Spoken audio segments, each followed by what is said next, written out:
Welcome back to another episode of the Counterculture Podcast. And today we are going to talk about masculinity and how it applies to our youth today.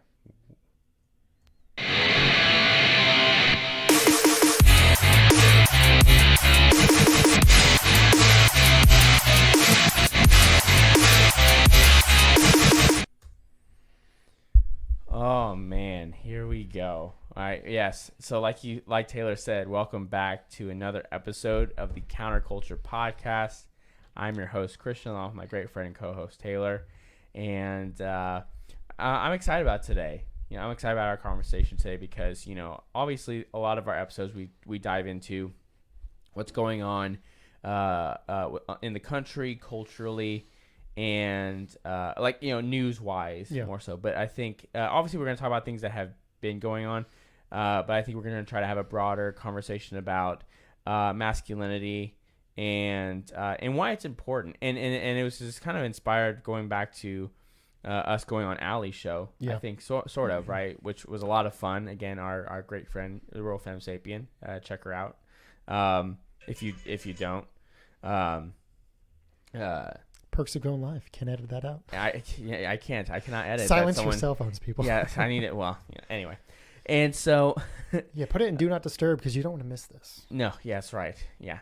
And so, and it's also, it was from that, but then also, because on that episode, we talked a lot about being dads and all that kind of stuff. But then also the Andrew Tate controversy. That's a couple weeks old now, but I think it still has a lot of importance. I think it's still worth talking about because people are failing to ask the real question of why did Andrew Tate become so popular for so many young men, right? Right. And that's the question that they're choosing. I not only are they not asking, I think they're choosing to ignore because I think society just hates young men.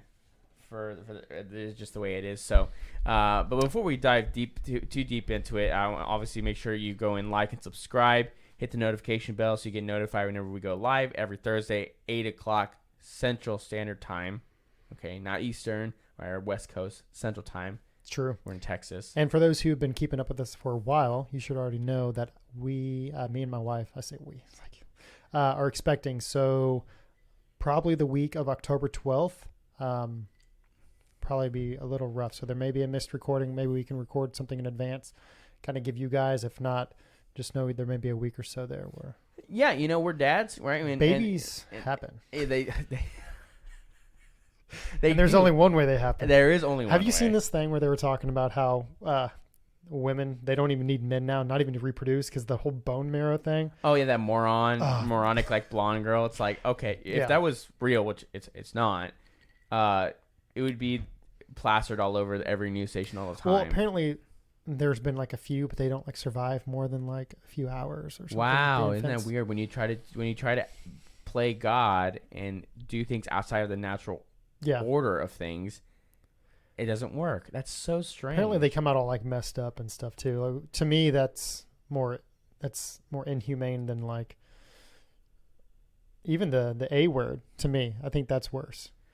It's like it's just a weird thing you're trying to bring into existence. Like you said, playing God. So. Well, you're playing God in that scenario, and when you do that, things go badly. So, but yeah. So like, subscribe, and then of course, obviously, you can find us on Apple and Spotify if you prefer podcast audio.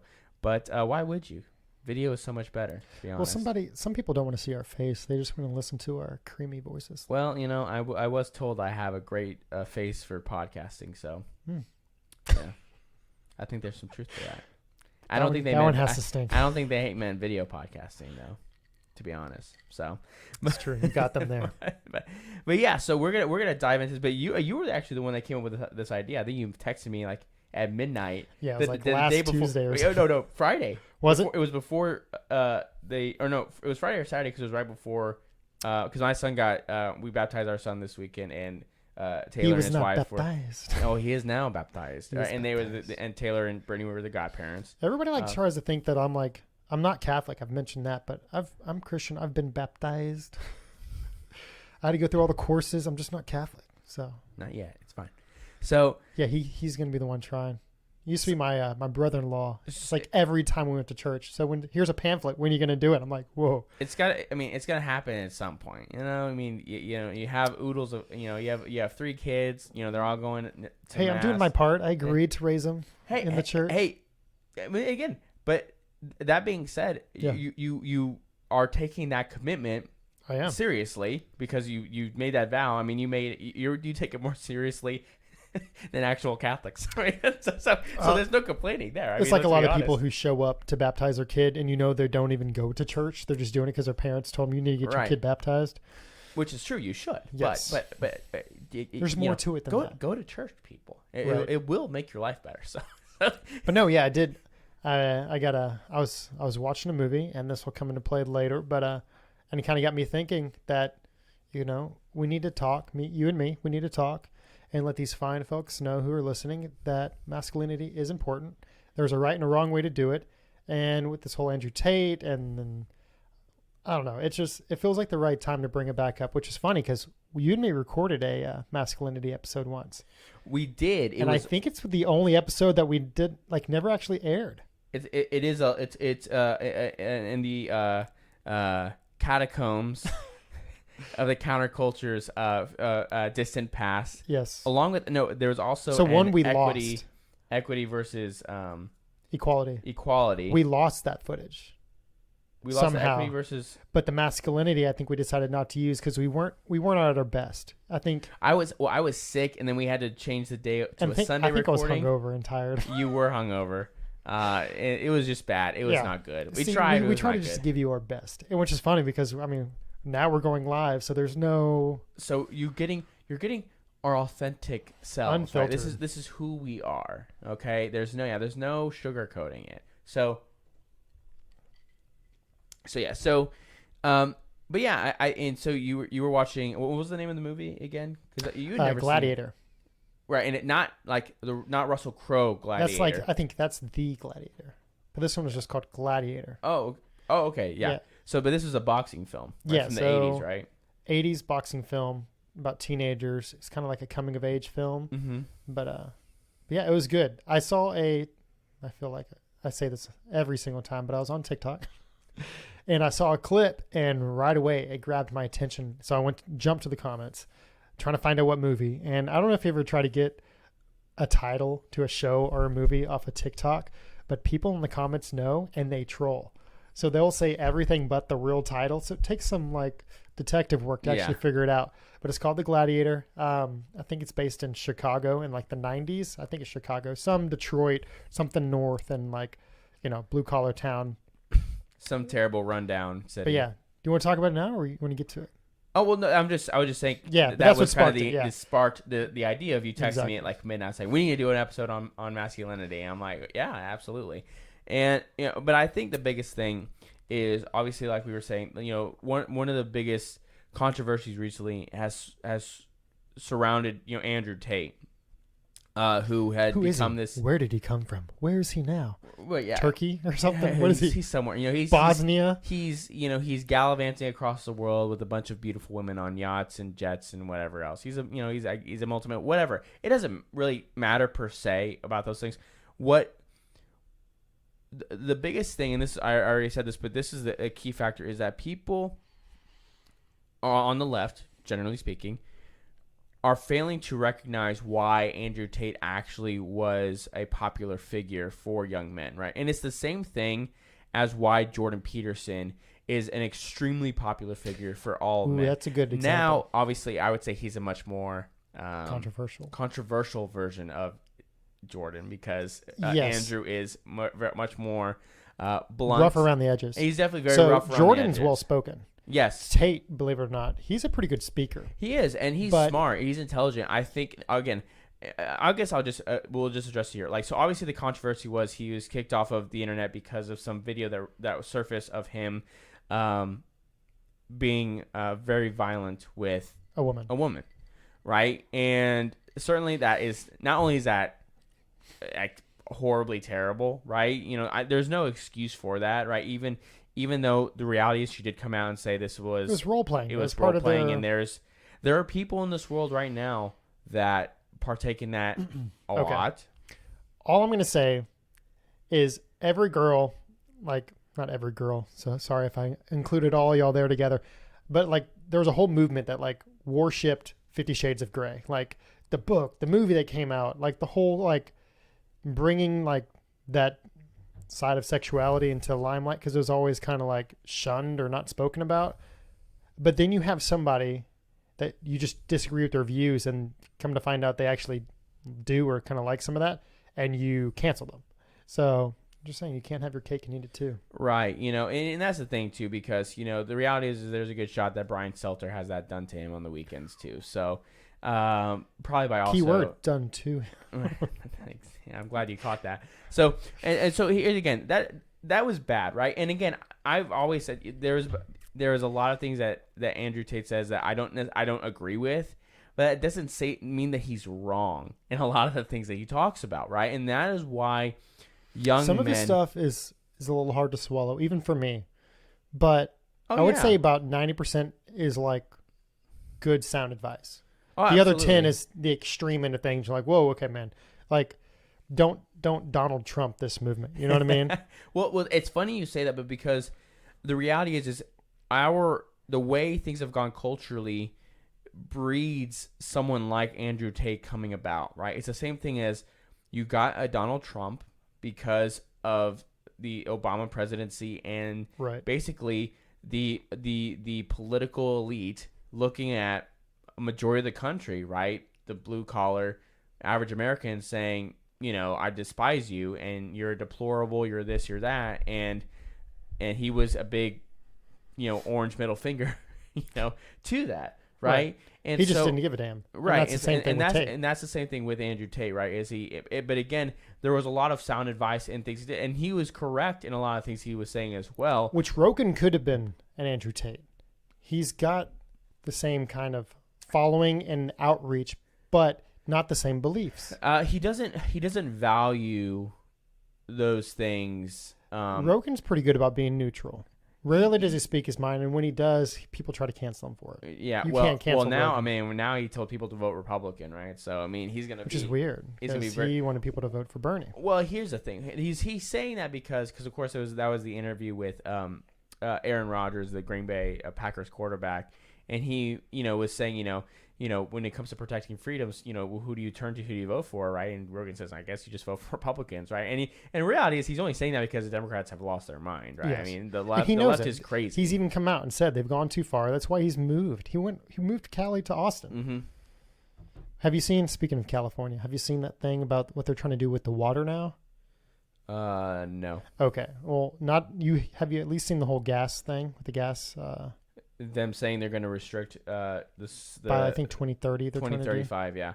Well, I saw that one. And then 2 days after, they told everybody not to like charge their cars because of putting too much of a strain on the infrastructure. God, they're so stupid. It's like that's a bad look. It's a bad look. Almost as bad as, so as you know, like Lake Mead, like all this drought and everything going around. So it's putting a strain on the reservoirs and everything else. People are saying, okay, conserve your water. That's fine if you're using the system's water, like the mud districts and everything else.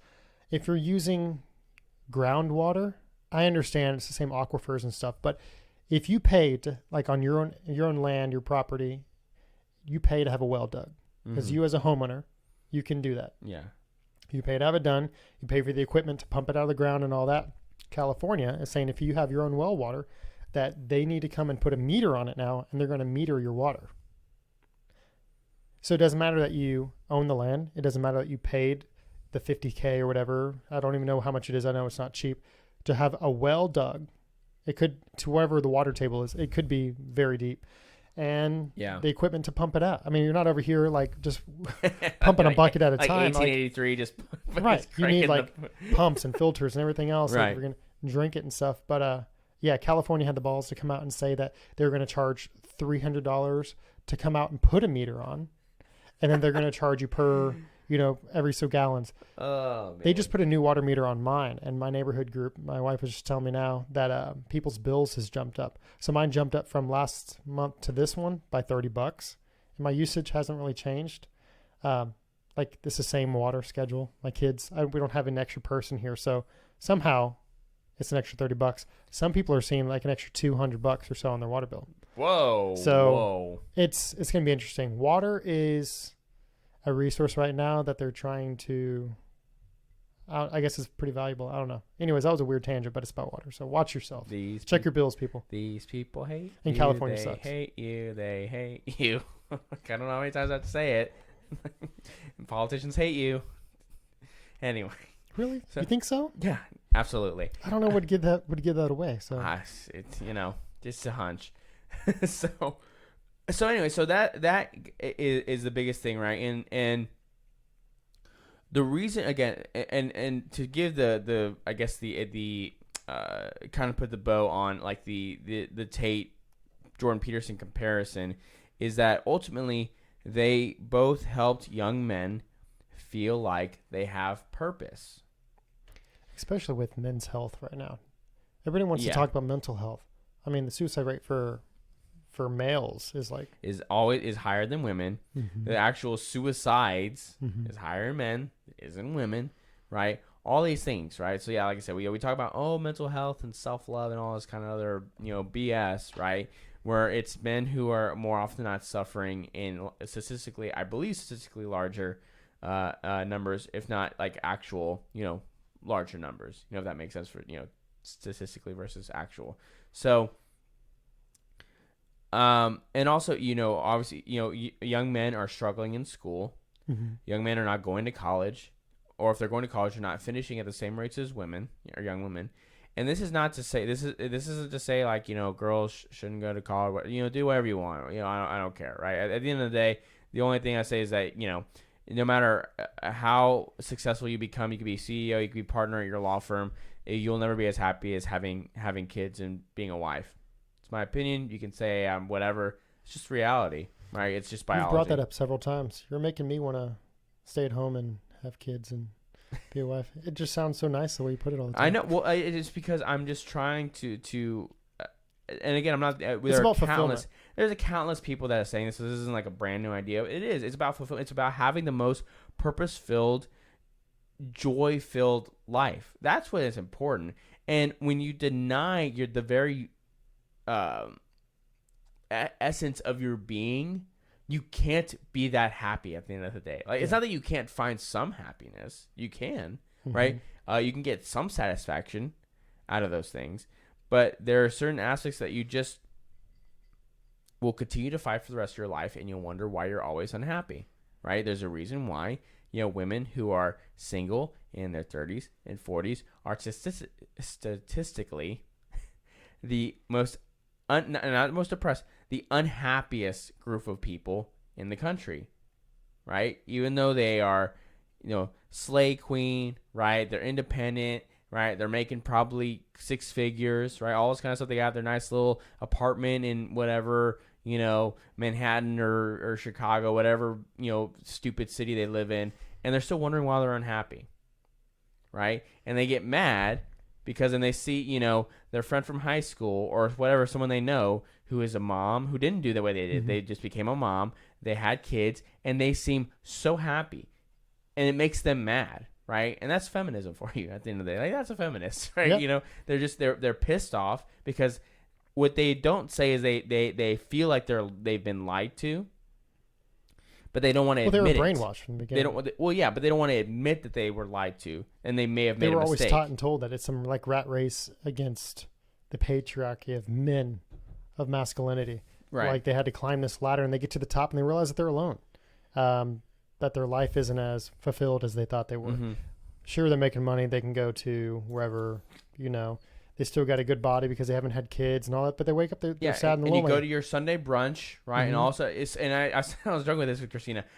Brunch was only popularized by single unhappy, single unhappy millennial women. That's who goes to, those are the kind of people that go to brunch, is single unhappy millennial women, or Gen Z too now because they're old enough, whatever. And people can do whatever. Again, I'm not telling you how to live. I'm just telling you what I see. Right? I don't see the ones that are because guess what? The people who have kids don't have time to go do that on Sundays and Saturdays. Right? They're going doing other stuff. Right? And you can scoff at that. Right?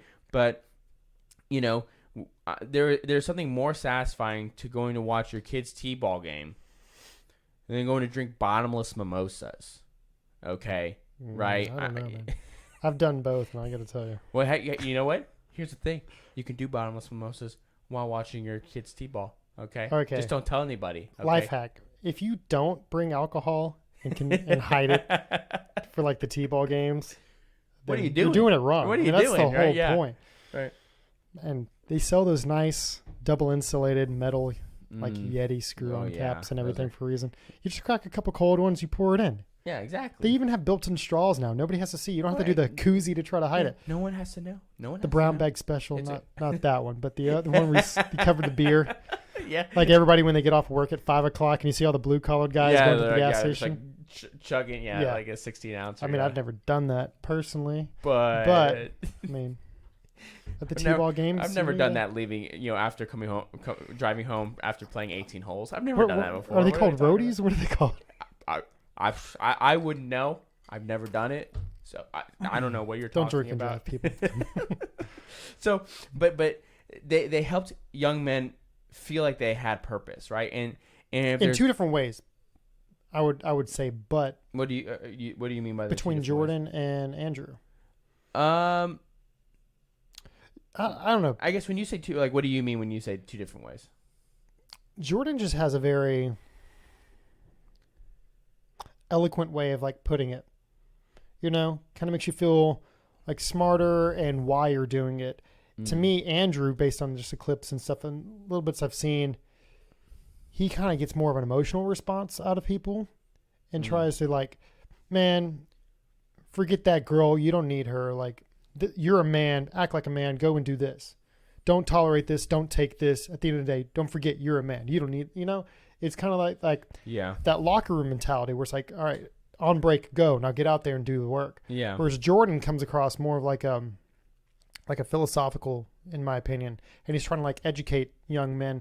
But at the end of it, you don't have, and I know you've read a lot of Jordan, and I've watched some different speeches and stuff he's done, but you're probably better spoken on it than me. But you come away with more of like almost like an education and like you understand why, and it affects how you act. You're not just repeating garbage you've heard Tate say. You know why, and you're speaking for yourself. Does that make sense? Right. No, yeah. So I get what you mean with that, and I think you're actually correct there, because Andrew definitely would have this more emotional punch, where Jordan does too. But again, he's gonna have this very philosophical. I mean, I've said before, and I've said, I mean, like you said, I'm a huge Jordan Peterson fan.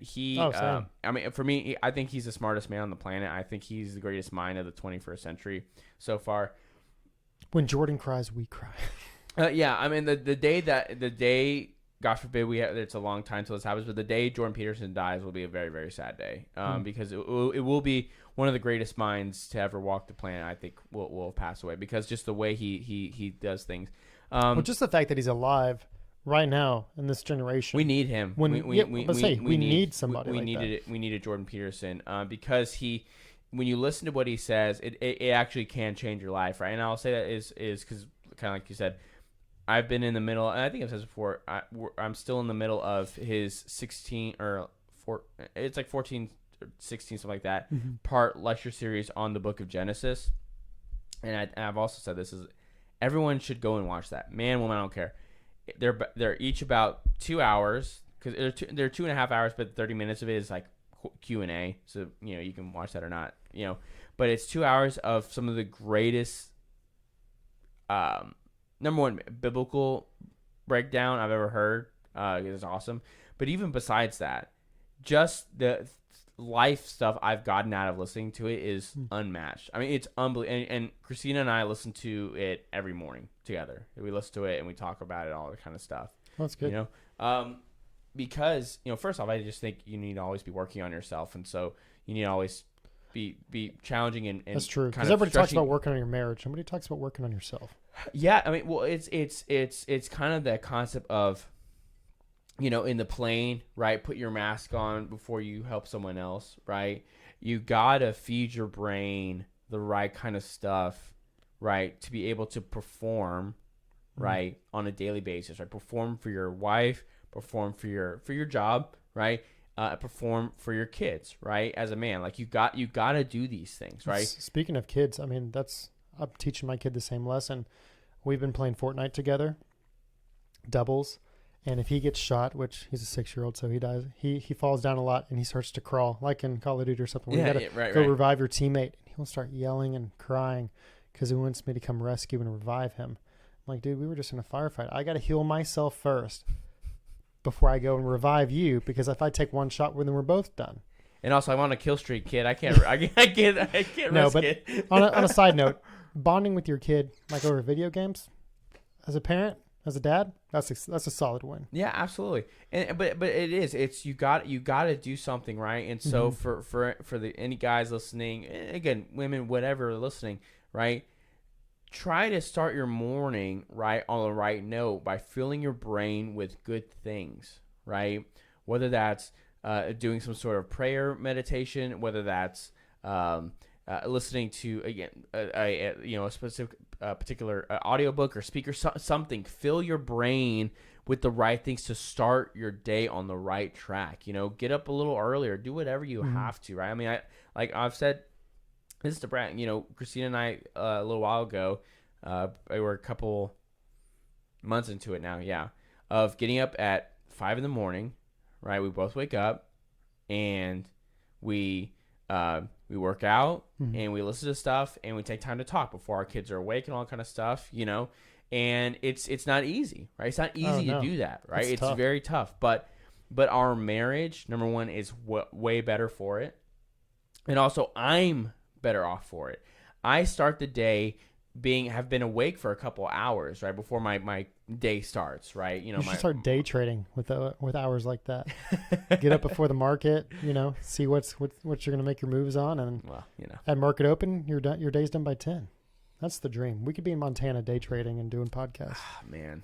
Anyways, but yeah, that's a good point. My wife, well, number one, she's pregnant. She is pregnant. I'm not a morning person, so she could probably do it, but no, props to that, man. It takes discipline.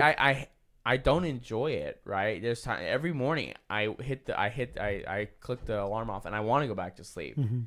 But and I don't think it has to be that early for you, because everyone that's just what works for our schedule. What time do you go to bed though? If you're attempting to wake up and do that routine. But we're definitely asleep by 10. See, between 9:30 and 10 o'clock, we're going to sleep. But see, that's good. So you're making that choice knowing. So we're still getting 7 hours of sleep. So it's not like we're not getting a lot of sleep. Yeah, I'm a night owl, so I'm up at least till midnight about every night. I know. I don't know how you do it. It's wild to me. And then I just wake up like on 6 hours of sleep or something for work. So me and the wife kind of have our quality time, like towards the evening. Although she's pregnant, so half the time she's trying to stay up 10:30, 11, and she usually passes out. Yeah. But then I take that last hour or so for me, because self-reflection, dad time away from kids and everybody else, like that's, sit down and may have one more of these or something, but yeah. Yeah, and there's value in that too, right? There's value in doing something alone. Like well, you take it for granted because you're alone and you're alone with your own thoughts for like the first 20-something years of your life. I mean, granted, you have parents, but you go to sleep on your own. Like you're kind of on your own. Right. Parents are taking care of you and providing and raising you and all that. But for the most part, you're only taking care of yourself. Right. You kind of lose yourself. And maybe as a parent, you can relate to this too. I think we've mentioned it, but you get married. And that's kind of the number one step. People are kind of forgetting and skipping all that. But you get married, and it's different. Because you can say, oh, I've been in a serious relationship. I live with the girl for X amount of years. It's kind of still different. There's something about taking that step. And when you know that other person is dependent on you, you have to lean and help each other. So you put yourself out there, and you end up kind of putting yourself like last.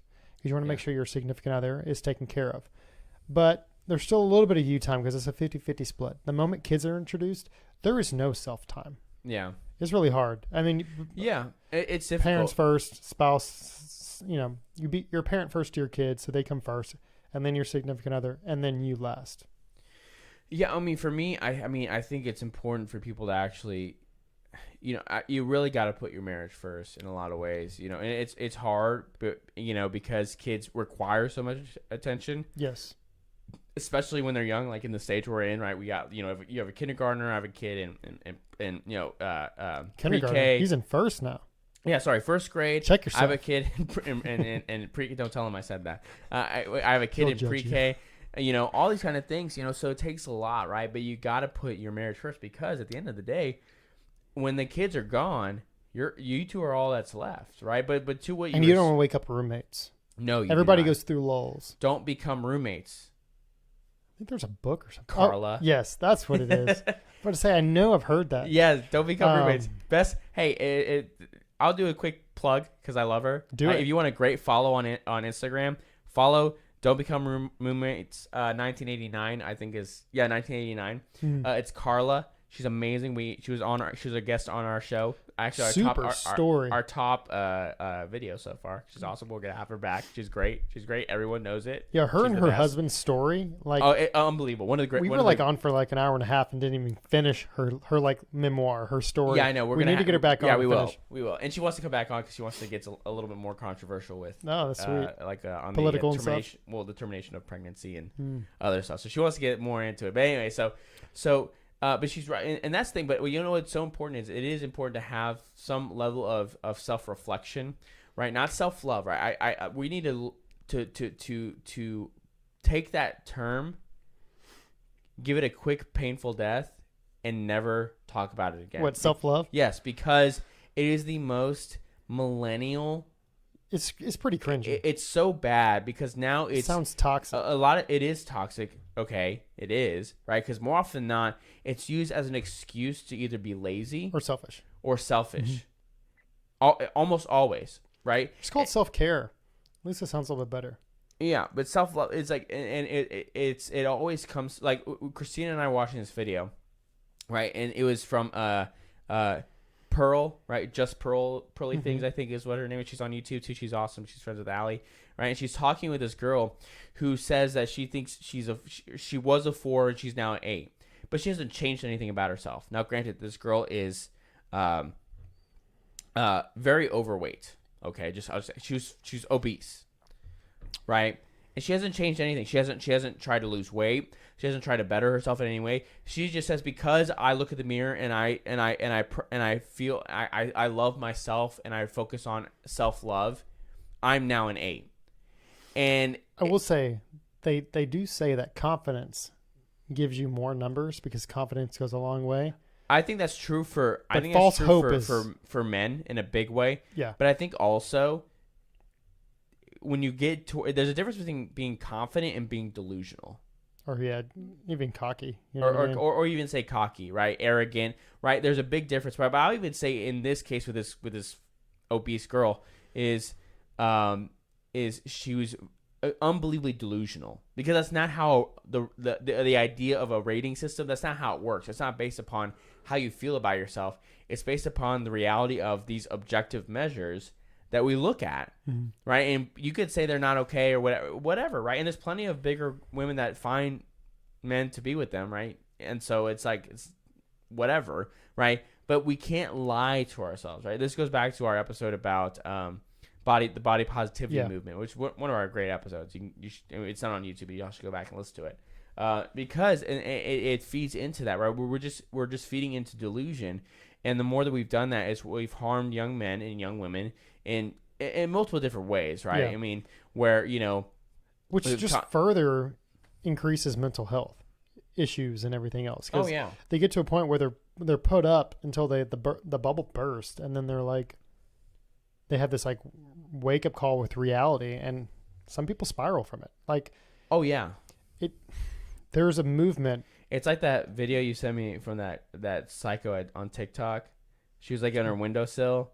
She was screaming how she had $0 in her bank account. And that negative. Was pretty funny. And the people were like, just jump. And she, wait, what? And she's like, I'm not crazy. Ah! Well, just the fact that she broke character. And you could tell from that moment, she's like, wait, what? Why would you say that? Like, she broke character from being like, oh, I'm cracked out, to like. Yeah, so it makes it also seem like a lot of this is all an act. A lot of what you're seeing on TV, hearing on Twitter, I mean, a lot of it is just. It's a lie. The loudest voices just I'm going to equate it to like dogs. The smallest dog has like the loudest bark, they're just a little yappy. Little yapper dogs. I hate those dogs. They are the worst. They are the worst. Get yourself a real dog. Mm-hmm. But yeah. Like a labradoodle. Speaking of masculinity, get yourself a real dog. You know what I mean? Yeah. Not a lap dog. If you want something to sit in your lap, get a cat. There's nothing wrong with cats. Unless you have 6 of them. And you're a woman. It's true. But no, my wife wanted a cat. I've had a cat before growing up, but I'm a dog person. But there's something cats like to Cristian chew. is allergic to cats, So she says. Just kidding. Take that as an out. Don't get one. I don't like cats. I like beings. I don't like cats though. Yeah, my Your cat's cool. Most cats suck. well, he's a shit. So Yeah. I said it. He to likes to get on the counter, so we have to like put foil in the pantry because cats don't like foil apparently. So when they touch it, they freak out. I've seen those videos. But I'm just not a big cat person. Can't train cats. No. You've seen those ones where they're like those videos where like the cat is using the toilet as a bathroom. Cool, great. You did one thing. Other than that, cats, they're a-holes, man. Oh yeah. There's a reason why I guess the Egyptians thought they were gods because they didn't give a, they just did what they want. That's right. Dogs are loyal. Dogs will be waiting for you at That's heaven, right. even though according to most faiths, pets don't go to heaven. So sorry to burst your bubble there. Yeah. So We'll find out, I guess. I mean, so, but, oh man. Oh, we're all over the place. Where are we going? I have no idea. But, so, and I think that's where, as much as, to go back to Andrew Tate is, Andrew. Well, just to kind of, because we were trying to make this point is that Put that bow. he helped these young guys feel purpose, and that is where men are really, young guys are really following. strong. Oh yeah, ginormous. He blew up. So Yeah. obviously there's a portion of the population with I would say it's younger men. Yeah. Men who are looking for a path in the chaos of how to succeed and how to get to the other side of life. And I've brought this up before on, I can't remember whose show we were on, but about young men and how young men need help and like how they find their way. I think it was a listener who came and commented, but I was just talking about how like life's going to be hard. Like find something like healthy to latch onto, something that can get you through that chaos. And a lot of these young men, for them, it was Tate. It was Andrew. Right. Well, it's because he was one of the very few people who looked at them and said, "Hey, you know what? Being a young man is actually not a bad thing." Right. And that alone, they're like, "I'm willing to listen to you." Well, all of I don't care what you have to say. Society and culture right now is saying, "F men, women this," like so much so that, like even the trans movement. What's so funny about the trans movement? I mean, everything that we're seeing in like the limelight about drag shows and kids showing up to drag shows and everything, it's always men dressing in drag. I guess, correct me if I'm wrong, maybe that all drag is, but it's just a one-way street, I guess. But it's... I think there are some, I guess there are drag kings, but it doesn't matter. Drag queens are the problem. Yes. But even with sports and everything, like you take Elliot Page, there's a few examples going the other way. But for the most part, it's men taking advantage of a system, whether it's in sports or anything else, or sexuality with drag queens and everything. There's only one side that seems to be really going for this for the most part. And I don't know, men need a better direction. Like there's a better way that they can get that attention. Right. Well, again, a lot of it is culturally how men are seen, right? Because the only men that are seen as to be edified by our culture or by our culture are weak beta type sort of men. Well, I mean, right. that's a good point because with even the superheroes today, yeah, you're talking about like was it Bruce Banner? What's his name? Because I don't like Hulk. The Hulk. Yeah, but are you talking about the actor's name? What's his name? Oh, okay, again? Mark Ruffalo. Yes, Mark Ruffalo. Like, again, just beta males. Like, there's nothing. They're all soft. I don't know. They just what's in Hangover 2? You know what I mean? When the father of the bride is comparing Stu to to Joe or Go or whatever. It's like the watery rice soup for old people. Oh, they're yeah. just easy to digest. Yeah. Like, Go Joe, whatever. Anyways, like beta males to me, that's just what pops in my head. Is these like weak, like milky kind of like men who just simp to whatever society needs them to be because they're malleable, you know. Right, and I think that's I think you're right. But look at the masculine role models that the '80s kids had to grow up with. The last generation of I guess they became the toxic males. You know, you had your Arnolds, you had your Stallone, the Jean-Claude Van Dammes. Look at all the classic cult like '80 movies like Bloodsport and all that. They don't have that anymore. Yeah. Now everything's gone woke and it's just soft. Yeah, I mean, soft serve. What happened to the hard ice cream? Come on, hurt your teeth. Well, I think that's where we've gone. So, because if you look at the last like 20 years, right, there aren't a lot of great, strong male sort of roles or characters when it comes to pop culture, right? And pop culture is everything, or at least for a society. It is, right? Because it's who the younger people are paying attention to. And what's sad is the icons that we did have catered to society and changed too. We've seen it with Arnold and even like Stallone and the rest of them.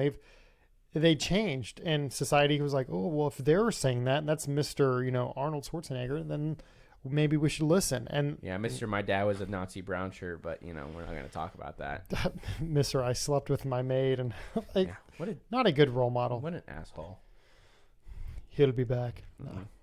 He has great motivational talks, though. To be honest, from when he was awesome. And you ever seen that video? It's a classic. Not to cut you off, about the stogies. That's a good masculinity thing right there. Oh yeah, when he's outside the trailer. What does he say? I forget what he says. What did he say in that? He's clip? Like, what was it? So he was like talking about. He got asked in an interview. He was like, "Well, does your wife say anything about you smoking stogies?" He goes, "Listen," he goes, "My wife's father introduced me to stogies, so I can smoke a stogie wherever I want because at the end of the day, it was her father who introduced it to me. So." When people say I can't smoke a stogie, it's my house. I can smoke a damn stogie in my own house. Pretty much, I'm paraphrasing, but that's for the most part. I think he even says like you're a loser, like like whatever, F you basically. Yeah. If you don't chew Big Red, then F you. Whatever. Yeah, right. But yeah, I mean, you look at, and what's interesting too is actually if you look at, and this is the easiest example to give. I know we use this a lot. It's come up a lot, but like if you look at the MCU, which is probably the biggest pop culture thing that's happened in the 2000s, right? I mean, let's say from the last decade, obviously, right? For the last decade, the Marvel Cinematic Universe has kind of like been the biggest, pop culture thing. And when you look at those first movies, and I still put them on for Eli, right? Whether it's the Tony Stark or Thor or Chris or Captain America in those movies, Chris Evans, Chris Hemsworth, they embody they still embody this actually traditional masculine role, right? Well, of the early ones did. That's what I'm saying, of provider and protector, right? That is in our DNA as guys, right? Our MO is provider and protector. You could say that's whatever. That's just the reality that we thrive in that. Okay. Right. And when given those opportunities to do that, right? When, like for myself or for you, like being married in a marriage where we have wives who understand that, our marriages are very good, right? I mean, I would put our marriages against like pretty much everybody else's I know. Like and this not to say people around us have bad marriages. Actually, we're very fortunate. I mean, everybody I know in our circle, right, has been married for 20 or more years, right?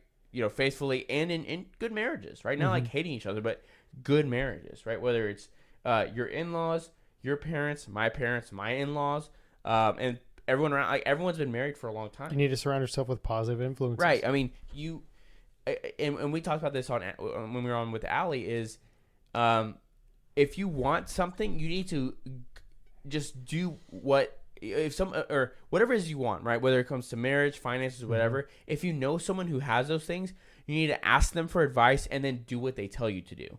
Very simple. You emulate what you want to become, whether very it's basic. the wealthy, whether the successful, people who have a happy marriage. Why do you think you always ask? It's the cliche. You always ask the old people, "Hey, what's the secret to marriage?" And they all have a different answer, or whatever. But there's a reason you're asking, right?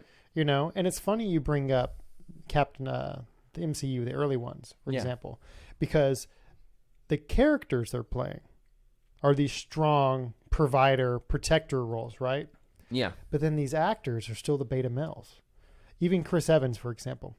I used to like Chris Evans a lot. Chris Evans is a major beta male. That dude is a pansy. Well, I'm going to give you an example, and I'm going to equate it between like old school movies, like classic 80s, and now. That iconic scene where he's like grabbing the helicopter and holding it back. Yeah, or in Civil War or whatever. He said he was like, embarrassed. He was embarrassed to record that because it felt like vanity, like too conceited, like it was too masculine for him. Like the dude works hard. He puts in the effort to portray this character without just a giant old padded, foam suit. And he was embarrassed. So there's a good example of the whole beta thing and versus the character he's trying to portray, which is good for our kids to watch. Hopefully they never see the commentary side where he's like, I hated this scene, blah, blah. But then you look at the older movies, like just watching Predator the other day. My wife had never seen Predator. Oh, the first one? Oh, it's so good. So so good. I wanted to watch Prey on Hulu. The new one. Oh, did you watch it? I did. Good. Is it good? Good. Okay, check it out.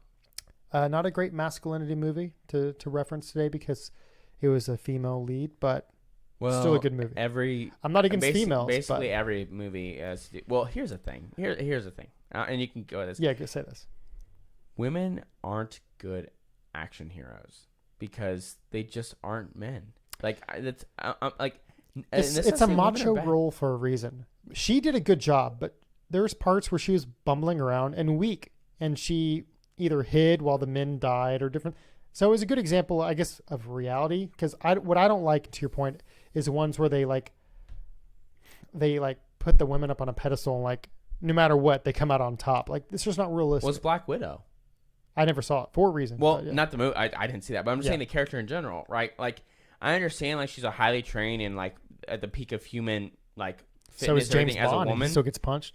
Well, yeah, and as a woman, but like the reality is, if there's 3 guys around her, like they're gonna beat her ass. And like I'm sorry, Black Widow. I'm sorry. Like it's just the way it is, right? But again, that's also But why. See, I can digest that. I know it's cringy for you. I can digest that. What's cringy to me is the woman's moment in like. In game when they all get together. All lady, it's like wow. They just all happen to be like waiting, and it's like there's a really battle cringy. going on, and they all like really stop cringe. for their moment for the camera. Like, wow, yeah, good one, Marvel. You got me. Oh right. Darn, we can't see that this is an advertisement for Pepsi. Yeah, exactly. Like just too obvious. Lady Avengers, great. But the to the Chris Evans thing, back in Predator. So I made my wife watch the first one. Have you ever seen the first Predator? Oh, okay. Of course. The intro scene. Arnold. This is his Mr. Olympia days. He's getting into acting, so he's still holding on a pretty good maintenance size, not Olympia size, but and he goes, and the dude from Rocky, Apollo Creed. Oh yeah, they do that classic like macho, like the and their biceps are like sweating and pumping. You think Arnold was like, oh my god. My biceps were on really camera. Embarrassed. I didn't want them to see it. Yeah. No. He was like, hell yeah. Like, they did it on purpose. He was like, zoom in, make it bigger. Like, funny story about that, about the biceps, even in that movie, is there was a commentary later where he lied in the wardrobe area about his bicep size. He said it was smaller. He said it was smaller because that the one Texan guy with the mustache and the cowboy hat who died early on. Yeah. He came on set and he started bragging because he's like, oh, I asked the seamstresses whose bicep was bigger, and they told me mine were. So I can't wait to bring it and rub it in Arnold's face. And then Arnold's on the other side of the commentary is like, yeah, I told him to do that. The look on his face when we took a bet later and we told him to measure like right then and there, and mine were 3 inches bigger. And like, so yeah, he hustled him, but it was all about I love it. masculinity on set and everything. Yes, absolutely. And the thing is that what's wild about that though is that when you look at those movies, the people that grew up on those are the ones now that are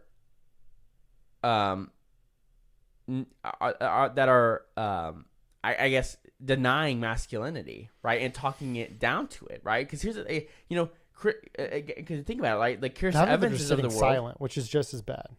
right? Like my dad grew up with those movies. My dad's just as masculine as he ever was, mm-hmm. but he's not being outspoken about it. Yeah, and that's a masculine trait too. Know when to speak and know when to be silent. Know when to stand your ground and know when to walk away. And I feel like too many men these days are taking the back seat and staying silent and letting all this culture and societal change happen. Like kids at drag shows, for crying out loud. Like, too much is changing. Enough is enough. Be a man. Stand your ground. Yeah. Well, especially if it's pertaining to your family. I mean, if it's behind closed doors and it doesn't bother you or your family, then fine. But well, here's my thing is that I'm sorry. Like, if you're any dad who willingly takes his children to a drag show, yeah, you're not a man. It is a beta, a simp, a cuck. I don't. You could say all. You're not a. Yeah, you're not a man. You're not. You're not. I don't care. I don't. That's ridiculous. That is wild. Your wife wears the pants that you will and tells you what to cook. So yeah, Is that sexist to say? Because I do the cooking in my family. Okay, it's not just the wife. I would say 99% of the cooking I do. So yeah, my wife's a good cook though. I cook meals. Like I cooked steak tonight. So you grill. Whatever. You don't cook. Okay. Whatever. Cook. I'm grill. not calling you out. Whatever. All I know is I'm only saying that because your wife is a good cook. She's amazing. All of her cooking is great. No. It's a miracle I'm not fat. Well, partially because she cooks healthy meals. So. That's true. It's all about what you cook. Yeah, that's true. You can make healthy food delicious. So It brings us to today's sponsor, Factor Meals. No, what is it? HelloFresh. HelloFresh. Well, Factor is owned by HelloFresh. Factor is the meals ready to eat by them for like meal preppers and stuff. Hashtag not a sponsor. The day Good Ranchers is a sponsor. Or Butcher Box. Please. Speaking of masculinity, eat some red meat. Come on. Subscribe. And don't be vegan, right? Rule number 1 for masculinity: don't be vegan. Eat red meat. Go to the gym. But I'm not even pushing the carnivore diet. Moderation with everything. It's all about balance. Man. No, eat only red meat. What he said. only animal products. All right. The only vegetables you should consume are the vegetables that your food ate. Period. Well, they're saying that there's a defense mechanism with plants now that they're starting to find out where plants release a toxin and they have different negative effects on your body. Of course. So eating a bunch of like kale and arugula and stuff isn't actually that good for you. Any like little spiny like leafed lettuce and things like here's that. The thing. That's not good for you anyway because biologically humans we weren't vegans. We weren't vegetarians. We are carnivorous animals. Now, technically we're omnivores. Well, I'm not. I was gonna say I'm not saying like you shouldn't eat any sort of vegetable. We whatever. were opportunistic.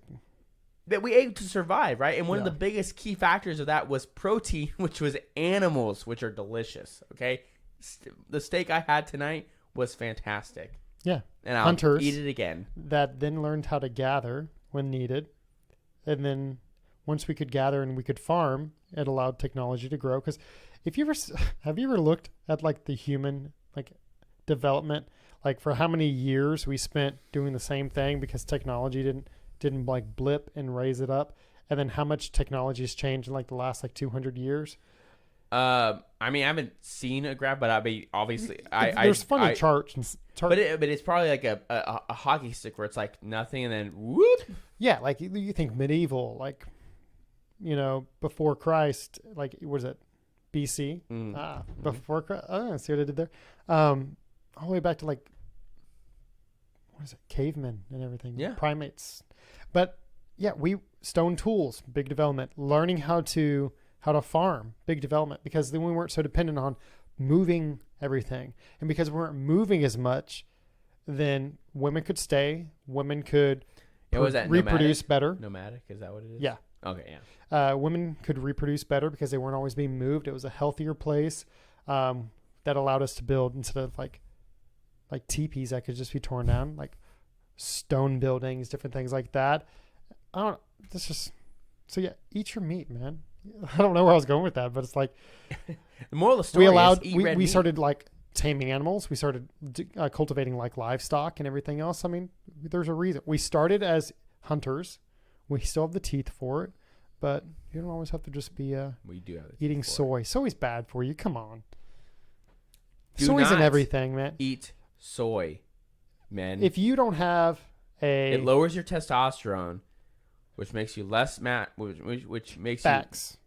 you it just affects every other aspect about you, right? Because testosterone, I'm not a doctor, but newsflash, okay, testosterone is a major factor, right, in everything about you as a man, and so stay away from soy.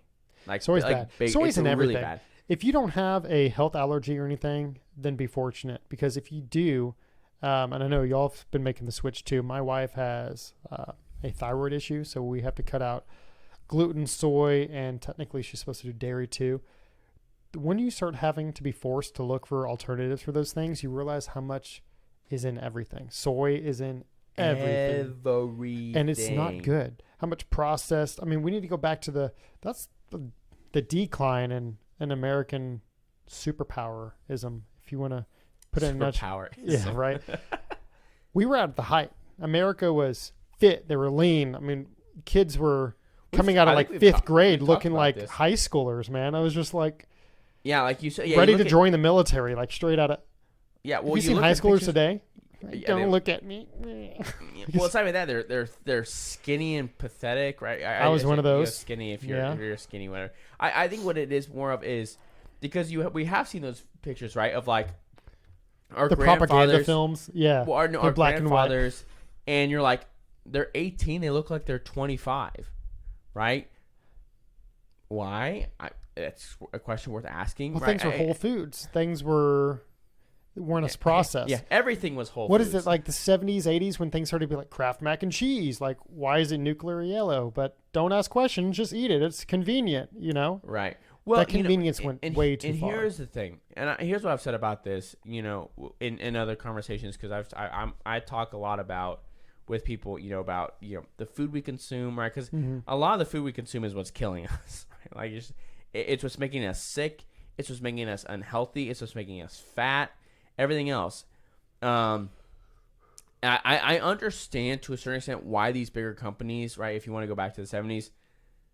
I guess I want to give them a benefit of the doubt, as at the time, right, as the population of the country kept skyrocketing, because you have to figure out a way to easily and affordably mass produce food for all these people. However, right, like you said, there's a point clearly where it went a bit too far, where now everything we consume is garbage, unless you're paying attention. And I think it is a large contributing factor, because I think, when we look at issues like, like again, a big issue is testosterone and sperm counts are declining rapidly. I mean, tremendously, right? I didn't realize how rare it was, apparently, to be able to have 3 children, right? Because apparently that's, which very, is very sad, difficult. Because, I mean, look back at just a generation or two. I mean, right. And I don't want to families were having like 8 kids, no problem. Right. And here's the thing. I want to say, like, I'm not pretend to be some like, rub it in their face kind of thing. Or? Yeah, that or like some Herculean example of masculinity, right? I'm not going to pretend that that's what I am, but to take a moment to think about how, when you look at declining birth rates, is something we've talked about before. Yep. Right, and the declining sperm counts, all these kind of things, people not getting married, all these things. I don't think there's one thing to point to. I think it's multiple factors that are the kind of the conglomeration of the ultimate of this ultimate outcome. Right, because I'm not so this person just think of there's like some big cabal of elites that it's silly, right? Because you don't need to you don't need to come to that point for these things to be true. Right. If that makes sense, right? That's where I find a lot of these different, conspiracy theories a bit silly, because it's like you don't even need to go that far to come to the same conclusion. So this answer is probably a lot simpler than what you're saying. But as humans, we desire a bad guy. We always desire someone to blame things on, right? And I think it's just it's multiple factors, and the reality is that the biggest thing is that we've tried to belittle the role of masculinity in our culture, right? Because you think of, I know, my great grandfather was a World War II veteran, right? And I think about this a lot, when I see pictures of D-Day, and other pictures from the first two world wars. The idea that there were 16, 17, 18-year-old young men being shipped off to Europe to go fight in these world wars. To take a second to think that, what if 16, 17, 18-year-olds today were called to do the same thing is unfathomable, because a lot of them are quite pathetic, right? And I say that not in a derogatory way. Probably pass the PT test. Well, there's that, and I don't say that in a derogatory way towards them personally. I think it's because of their parents, and culturally, they have not been nurtured to embrace and amplify what they are, which is the masculine part of them, which is who they are. Right. It's a culture. I mean, you can they're too soft in a nutshell. I mean, this is a culture that's been pampered, and I mean, on a physical therapy level, on being outdoorsy, even sports. I mean, sports is like the last bastion of masculinity. Meritocracy, yeah. With the youth. And how many kids don't even attempt to do sports? Mm-hmm. It used to be like, well, if you weren't good at basketball, then at least go for the football team because you can be on third string. Or if you didn't do this, then run track. It used to be like you did some kind of extracurricular activity. I think that was when the last generations were, I didn't want to do anything extracurricular with school. When school was over, I wanted to go home. I wanted to play video games. I wanted to, play with my friends outside, or even I'd rather shoot hoops in my own driveway with the neighbor kids than stay any longer at school than I needed to. You know what I mean? But listening and talking to my parents at that time, they would always tell me, like, we didn't leave school until it was dark. Like, we did key clubs and we did different sports, and it was just like they even hung out by their cars and different things like that, like you see in all the old school movies and stuff. Nobody does that anymore. Like, these kids just want to go home. They want to hop on their Call of Duty, on their Fortnite. They want to talk trash to their other. There's no testosterone buildup. It's just, you're just there. And the moment they have to go outside and do any kind of physical activity, they're exhausted. And you wonder why sperm counts are low. I mean, you want to talk about the food they're intaking, it's just junk.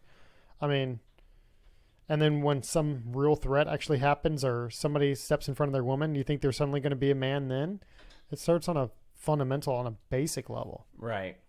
No, 100%. And sorry, for those watching, I was distracted because apparently we're not streaming on YouTube at the moment, even though it says live. So there's that. But it'll be uploaded right after we're done. I don't know what's happening, but whatever. So no, you're absolutely right, and I think that's what's incumbent upon men, and to like kind of what you're saying is to speak up about the fact, just saying that it's okay to be a guy, and it's okay to just embrace your masculinity. You know what I mean? Like, and I think what we can do is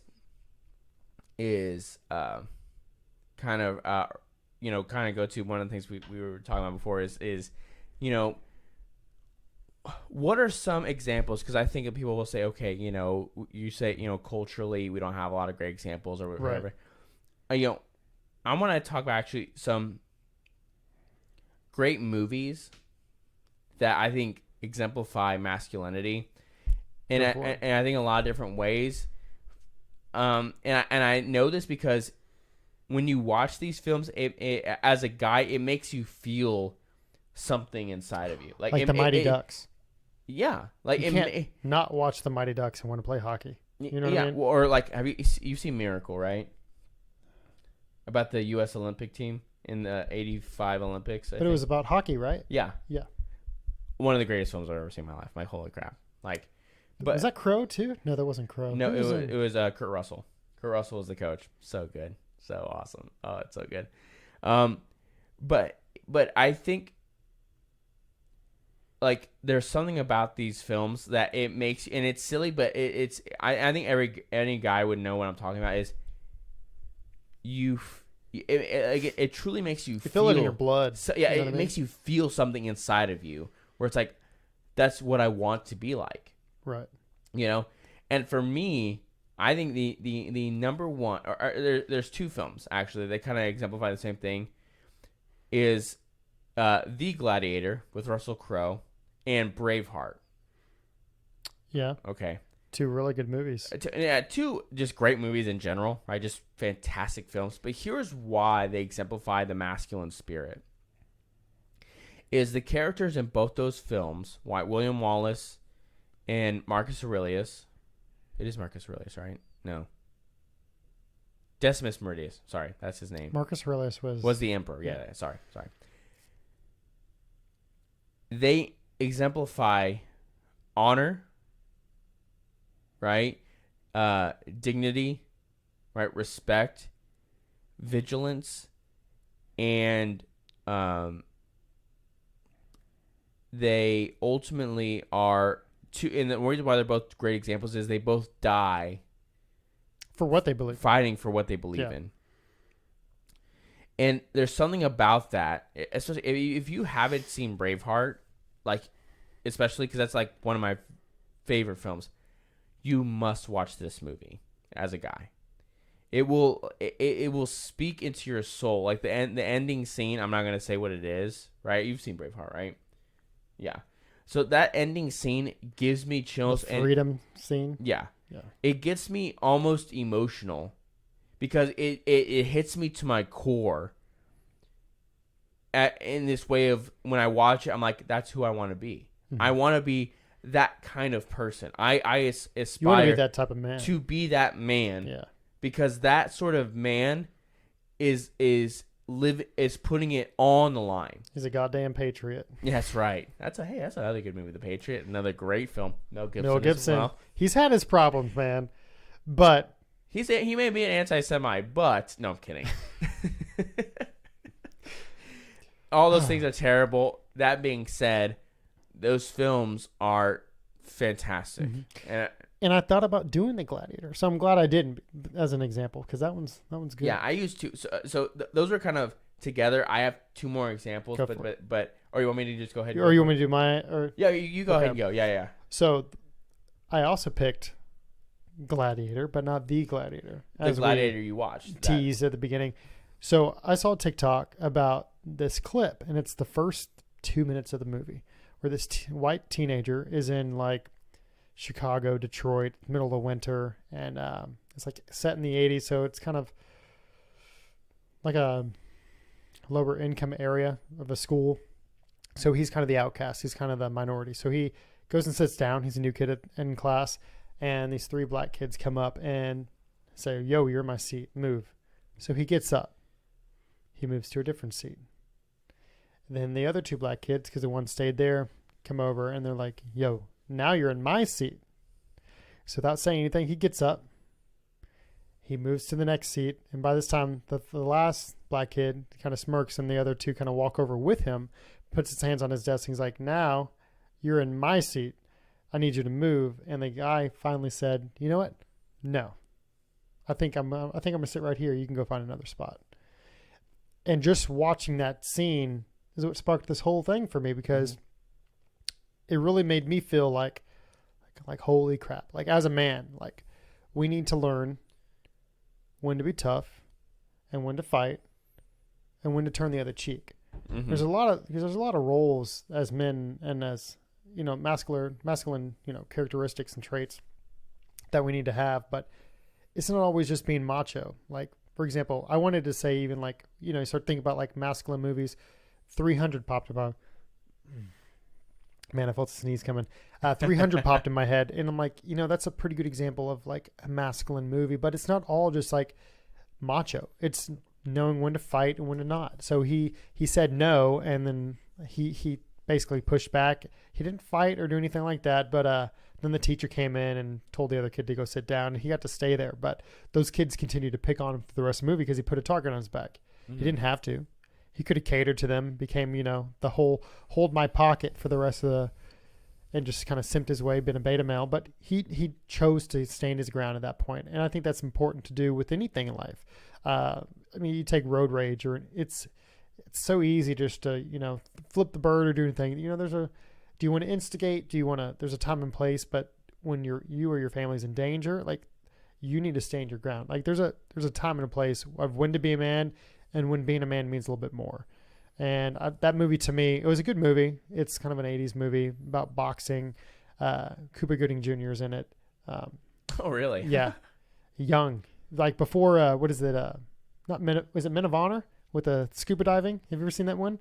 That's a good one too, if you've never seen that one. But I think that one's Men of Honor. But yeah, so he's earlier than that for Cuba.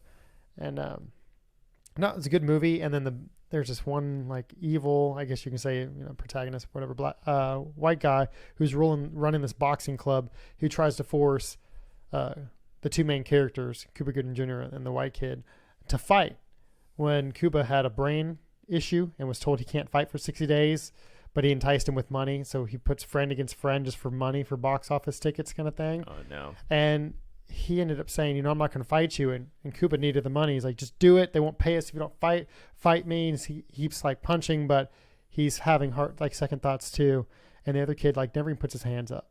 It's like, hit me if you want. Like, I don't care if you, like, knock me out or whatever. Like, and it was like, just a lot of good themes, and a lot that I kind of took away from that is, like, you're going up against, like, a losing battle kind of thing. You're going against everything, whether it's, what is that? OBS disconnected. Still recording. I don't know. We're good. We're having all kinds of issues, but the episode will be up tonight or tomorrow. I don't know. You'll get it when you get it. It doesn't matter. I don't know. But we thought we were live. We're not live. Apparently, I'm hearing it for the first time just now. But no, so it was a cool movie. I liked it. Has some cheesy parts, of course, as 80s, but it took a lot away from that. So if you want to go watch that, I think it kind of, young men aren't like that anymore. No. But you go ahead and do that one, because I'll get into So I had like several just pop into my head, but I'm going to stick with what I was going to say first. So I changed mine during this conversation, this whole episode. I changed one of mine. You're not going to think about it. So the next one is a very new film, though. Okay. Rare. Top Gun Maverick. Okay. Here's why. Because the original Top Gun, excellent, all that kind of stuff. Here's why Top Gun Maverick, I think, is a very important, super masculine movie and good for every young man to watch. And that's why I brought my 4-year-old son to go watch it. In this day and age, right, it is very uncommon to have a male lead role who's extremely competent at what he's doing. Okay, because generally speaking, men in TV or films are just portrayed as morons. That's true. And it's infuriating. Even look at, like, How I Met Your Mother or anything like that. Yeah, like Ted they're is just idiots. a bumbling idiot. There's idiots. They're all just idiots, right? They're idiots. They're insecure. Mm-hmm. They're feminized. It's ridiculous. Okay, but the character of Pete Maverick, right? Is that his first name's Pete? I think it's Pete. Anyway, Maverick. What It's did I say? a rough Maverick? name to have. Yeah, I think it is Pete. I can't remember. Anyway, Petey. it's Maverick. He is extremely competent at what he's doing, to the point where he goes from, I guess, spoiler real quick for Top Gun Maverick. Sorry. If you haven't seen it, then screw you. Yeah, exactly. Are you even American? If You're a patriot. What do you stand for? Nothing. You're not a man. He's training these Top Gun graduates for this very dangerous mission, where he ultimately, right, and he's the only one that can teach him how to do it, because he's the best pilot there is, right? And he ultimately is asked, you have to lead this mission in person. You have to do it, right? And he's completely competent at what he's. That doesn't mean he doesn't have challenges, right? He overcomes this, but he's completely, like, when they say he's actually the best, he's actually the best at what he does. And that's important to see, because that is rare nowadays, right? Because for a lot of our heroes, they've been neutered, right? Like, again, another example is like the Kenobi series, right? That was on Disney Plus, right? Where the character, he's completely neutered for this weird side crap all throughout the entire thing. Right? It's silly, it's stupid, it's ridiculous. Where this incredibly popular, competent, incredible hero, right, that was built up, right, in these other movies is now just this kind of like, yeah, he's kind of okay, or he's good when the writers needed him to be. Like, it's just it's just bad. Where with Top Gun Maverick, right, he's competent, he's confident, he deals with these challenges that he has, and then even the other male characters, right, Miles Teller's character, Rooster, these other, like, they're all really good at what they're doing, right? And even the cocky one.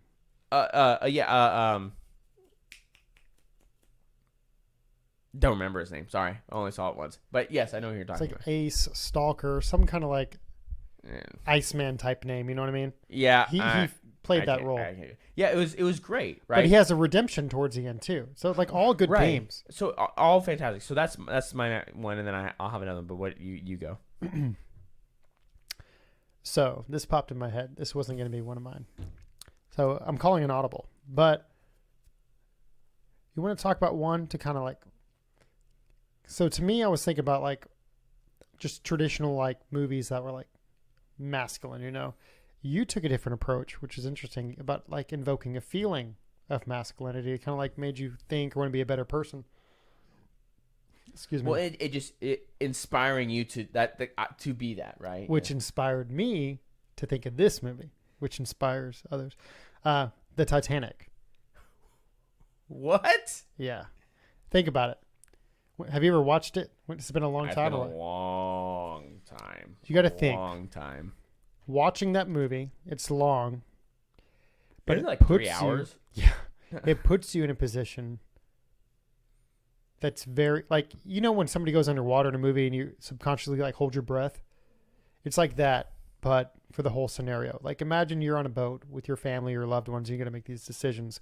Like you were talking about earlier, where like you take the fall, you're the sacrifice for your family, whether it's the like only women and children first on lifeboats, knowing you're going to be with the band playing to the end. Like, there's just a lot of good themes in there. Even if you want to take the kind of the main character hold, like Jack, he comes from nothing but holds himself up. You know, he can fit in with the elites. He doesn't cater to them. He has a kind of a sharp tongue, but knows how to like not overstep, but he defends himself and his background, like without just being like, it'd be easy to suddenly play the part, you know, like, oh, like, well, I do this, what do you do? And just kind of bumble along to fit with that crowd. But he doesn't. He stands true to who he is. He obviously finds a love interest and everything along the way. And in the end, he sacrifices himself. Although many say the door could hold two people. You know what? Comment in the comments. Was there room for two? For two. It was on Mythbusters, so if you've seen that. If you have seen that, don't spoil it for everyone else. But do you think, was there room for Jack next to Rose? The answer, after you leave your comment, not to spoiler alert, the answer is no. You know why? Because it wasn't in the script. Very easy to debunk it. With anything, just, well, why did they do that in the movie? Because it was in the script, you know? Exactly. Debunk. Exactly. So, okay. But yeah, so that's one of mine. That is good. That is, because... if that movie doesn't make you cry. Love is sacrificial, right? Because love is the great definition. I think it was from Thomas Aquinas, who said love is willing the good of the other. So, that requires sacrifice. Can you imagine putting yourself in those shoes? You're on a ship that's going down, and it's your wife and kids there. Well, we are on the Titanic because the U.S. is going figuratively. Down. Yeah. So yeah, I think that hits more on the lifeboat, folks, as a father than anything. So yeah, I think it's absolutely. So my last one is actually it was kind of hard, but ultimately it's the greatest story that was written in the 20th century. Okay. And arguably the greatest trilogy of all time. The Matrix. I'm just kidding. No. Red pill, blue pill. It's convenient. It is the counterculture. The Lord. Yeah, right. The Lord of the Rings. Ooh. It's great. It has about whether it's about loyalty, friendship, accepting your role, good and evil. Every Lord, because the Lord of the Rings trilogy is the greatest story ever written. J.R.R. Tolkien is the greatest and the best movie to book adaptation ever. Yes, in my opinion. It's perfect. It's perfect. And that trilogy is phenomenal. It moves me in a way that's just incredible. Partially, obviously, Tolkien was Catholic. He put a lot of Christian themes within the story. If you've if you talked take about time, that before too. Yeah. Yeah, if you take time, there's talks on it, right? They're actually really great. But there's some of the greatest. Again, these movies like that, they inspire you to like I want to be that person, right? Because although we hate it sometimes, there's a part of us that love to be called upon and be and people relying on us, right? There's something about that we yearn for, right? We yearn to be wanted, we yearn to be counted on, because it fulfills something in us as a man to be able to step up in the moment, right, and do that. That's why men choose the different things that they do. Yeah, the call to arms, right? Because at the end of the day, we aren't called to arms like we were back in the day, right? Which is that is a good thing, right? I mean, but we need. And if you are, some say it's an insurrection. Oh well, yeah. Just kidding. It is, so we need some sort of call to arms. That's why men love things like that are hard labor, or starting their own business, or going into sales, right? Because it puts the ball in your hand, right? You have the ball and you're going to decide what's going to happen, right? And that's nerve-wracking, but there's an adrenaline about that, right? It's like we want that. We want to be counted on, right? And those movies, I think, really exemplify that. And it's granted, it's one of the best movies ever in general, but you're gonna get so much out of it. I mean, I may even start watching it tonight. That's good for a few minutes. Well, me and the wife, we've already got plans after you skedaddle. We're starting the Rings of Power series tonight. Good luck with that. That's a bunch of. You want to? Hey, well, I'm just a big Lord of the Rings fan, so we'll see. I am too. You want to know what's gonna be a big load of horse shit? The Rings of Power. Well, we've started the House of Dragon too, and it's not terrible. It's not bad. That show has a lot going for it. The Rings of Power, from everything I've heard and seen, that show is going to be total dog shit. Probably so. I'll let you know. Yeah, they hate. I'll let y'all know. They clearly hate J.R.R. Tolkien because they are not honoring anything from what they're taking. They are wokeifying the greatest story ever written. Well, it's on Prime. Prime is really, really bad about that. Yes. Putting wokeness in everything. Anything Prime original, except for, I will say, Terminalist. Super good. And even, I think the Jack Ryan series was on that. Reacher. It wasn't bad. Reacher. Oh, that was Reacher. Jack Ryan, or no, okay. Jack Ryan with John Krasinski. Yeah. Right? I heard that was good too. That one was good, but they never picked it back up, and they should. That one's a good one. Who knows? Anyways, the good ones, they never pick back up. I do have one honorable mention, though. Thanks to my father. I was calling him, and I kind of asked him, like, hey, what do you think are some good examples of movies with masculine? And this one is a classic, but it's not the one you would pick. And really, he's just picking one scene from it. And it's something that he shared with me along with my brother several times. But if you've never heard it, I encourage y'all to go and find it on YouTube. But I think it's like Rocky 6. Maybe Rocky 12 because there's so many. But no, I think it's like Rocky 6. Is it Rocky Balboa where he's like retired and everything, and then he goes and fights the... It's that one, but it's when he finally meets up with his son because they're estranged. And he goes and has dinner with his son, and his son's like, whatever, I don't want anything to do with you. And he chases his son out. Yes. And he gives him that heart-to-heart talk. That's a great scene in it's that movie. It's a good speech. Yeah, so that movie is Rocky Balboa, right? That's the name of that one. Yes. Because there's another one after that. It's just Balboa? Or is that Balboa? I think that was the only one, and then they did the Creed 1 and 2, I think. I heard they're coming out with another one, though. They should. I heard... I didn't see the Creed films, but I heard they were actually quite good. So I'll give an honorable mention, Saving Private Ryan. Never seen it all the way through.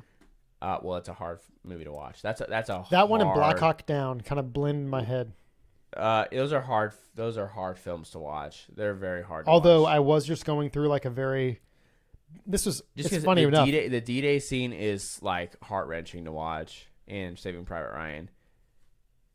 I think I've seen that scene. Oh man, it is. Black Hawk Down, that's when it's more like Iraq or something. But that's Vietnam, I think. Which one? Black Hawk Down? Yeah. Is it Vietnam? I think so. Isn't it? I thought it was Vietnam. Is it It's a Iraq? Black Hawk. It's not a. Oh, was it the Desert Storm? Yeah, it's like some Middle East because they fall down and they're surrounded. The helicopter crashed in the middle of the little town. I think it's a sand trap. It ain't Vietnam. There's jungles. In yeah. Vietnam. I think it's Desert Storm Mm-hmm. is Black Hawk Down. But yeah, the D-Day scene, which I believe is the opening scene of Saving Private Ryan. I'm almost positive. I think I've seen that. Then it's it's hard to watch. It's Steven Spielberg's best film. No, I'll have to watch it again because I haven't seen that one in forever. Although I did just go through a very like manly like war movie like binge, and I'm looking for something else. So if you can think of one besides these two I'm about to mention, list it, because I wanted more of a modern cinematic adaptation to something. But I just watched Dunkirk. Oh, I want to watch that. I heard. And the very next night, because I'm a Nolan fan, I've Yeah. been wanting. The very next night, I watched 1917 or whatever. Oh yeah. That one is cool because it's supposed to be shot like continuous Like motion. one continuous shot. Yeah. That one was a good one too. So, war movies, man. Have you seen Hacksaw Ridge? Yes, it's a one time, and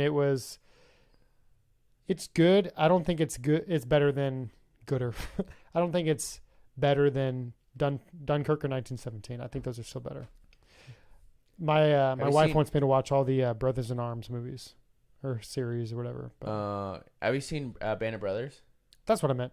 Oh, okay. You see, yeah. Those will. Yeah, I'm halfway through the first one. It's really good. See, I haven't watched any of those. And Yeah, my wife was like, if you like these, you need to go and watch the other. You will. Part of it is they do interviews with the guys that were actually there, like the actual vets, and it's like, oh man, this is some deep shit. And then they did a second miniseries on the Pacific theater. Mm-hmm. Very good. Well, I was talking to my dad about it the other day. I'm like, I watched these two movies, are good. Do you have any other war movies or anything? And he said, like Toro. Like some of these, like I never heard of that. like one. 1960s, 70s, like war movies, like Toro.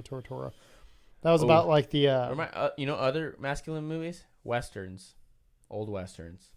Oh, me and the wife already went through them all. Westerns are fantastic. She had seen a lot of westerns, so we were going through Wayne. It's a lot. It's a I'm lost more art. of a Clint Eastwood guy. It's a lost cinematic art. I mean, there haven't been great westerns in a long time. I mean, Terror on the Prairie was very good. 3:10 to Yuma was pretty good. That's all right. I actually liked The Magnificent Seven only because I like Chris Pratt and Denzel Washington a lot. So they really carried the film a lot. Everyone else is They're pretty dang good. No, we've been watching a lot. Like Forsaken. I think that one was what's his name? Damn, why can't I think of his name? Guy from Lost Boys, Kiefer Sutherland. He's in Forsaken. Movie kind of sucked. I just had the wife watch Tombstone. We watched a lot of the great. I need to watch. I haven't seen Tombstone. I know. I need to watch Tombstone, Lonesome Dove. Have you? Yes, I just haven't seen Tombstone. Okay, Tombstone's one of the. I need to see. It's one of the great. I know it's a great film. I haven't seen it. I've had her go through all the spaghettis with Clint. The Fistful of Dollars, Few Dollars More, Good, Bad, and the Ugly. Yeah. You got to do all of them. Yeah, it's very good. But anyways, now we're rambling about movies. Now we're rambling. So, I mean, again, I guess that kind of wraps up. Obviously we want to talk about masculinity. This will be something we talk about, all the time. But and again, we thought we were live. I saw a text that we're not live, even though button says streaming. live and recording. So at least it's recording. It says start. So I don't know. That is a safety feature that I put in. So. Yeah. So I don't know what's happening. But anyway, we love you guys. Make sure to like, subscribe, hit the notification bell, leave a comment, help us out with the algorithm. And we'll see you next week. Hopefully we'll be able to live stream. We'll figure it out. But we'll see you next week. We love you guys.